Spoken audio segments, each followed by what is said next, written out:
And I think I fell in love with art, sort of paintings, when I went to see the frescoes by Giotto in Assisi, and that was when I was like, oh. But living in Italy is very difficult. I tried for 6 months, it didn't work out, so I came back. I'm still interested in architecture. In fact, I teach also at architecture school besides the art school. But like the composition, about perspective, mostly flat perspective that I have in my paintings, and also use the grid system, which is kind of like very old school system. But I still utilize that in architecture. The way I paint also is old school, old masters techniques, sort of, but a simplified version. So all my canvas are mostly stained red to build up the foundation of the painting. I was going out to see where the other musicians played. So I was brought to bars where there's live music, where the jazz musicians are playing, and where the blues musicians are playing. And I was just very surprised that these are very good musicians playing, but everybody's talking. Nobody's listening to them. I mean, and I'm talking about great guys playing, people like Louis Pragasam, Josie Thomas, you know, Michael Virapan, you know. So then I was thinking, perhaps we should invite these musicians to come and perform on our stage. And so everybody came and performed, and those days we had the best jazz artists in the country come and perform. I think cycling in Kuala Lumpur is challenging. It's not that difficult, but if you condition yourself to the traffic, then you would understand where and how you fit into it. But of course, a lot of things have to change before it will become a cycling city. I did this map for many reasons. One is actually to find out how to get around KL. When I first came back, I thought I knew the city, but as soon as I got on the bicycle, I was like, oh, I can't use the same roads that I drive on. So I had to find new ways to get around the city.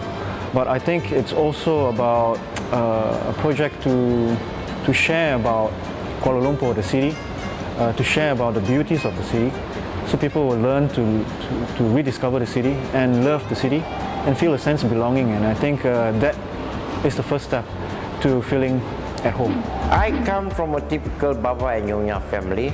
Baba means the male and Nyonya means the female.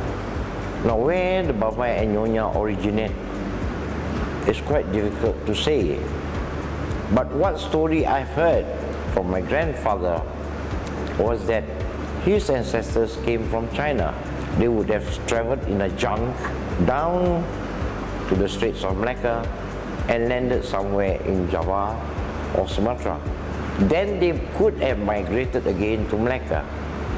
Yeah, Baba and Nyonya food is typically a special type of food that has a fusion of the Chinese, Indonesian, the Indian, the Portuguese, and all those people that have come to the state of Malacca, either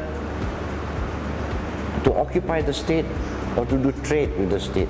So that type of food is type of ethnic food that goes down the line up to this generation. All the art in this entire world is Arabic calligraphy.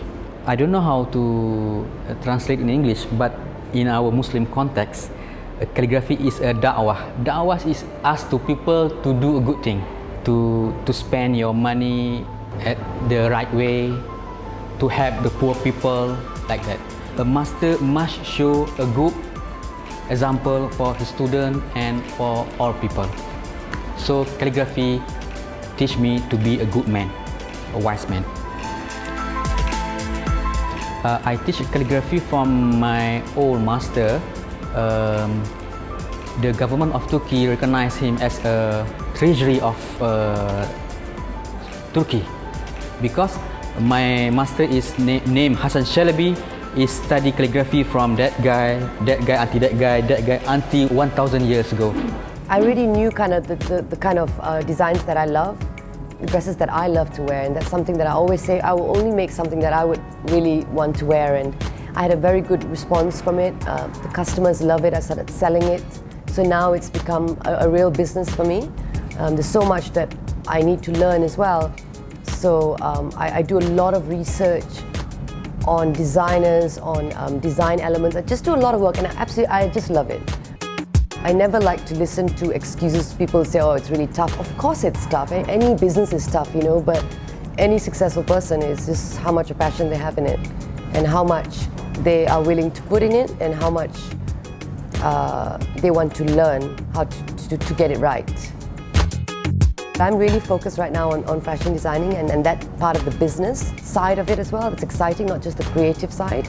I love that, to be able to have my company grow and become an international brand for sure. And at the same time, also focus on producing some great films with my partner, films that can make a difference, that can represent this part of the world, Malaysia. That's something that we're all very passionate about. So I love to do both, which is kind of what I'm doing now. That would be great, I think. But if I had to give it up, and to choose one, it would be fashion design, because I can do it on my own. Put me anywhere and I have the confidence to be able to do it, I think.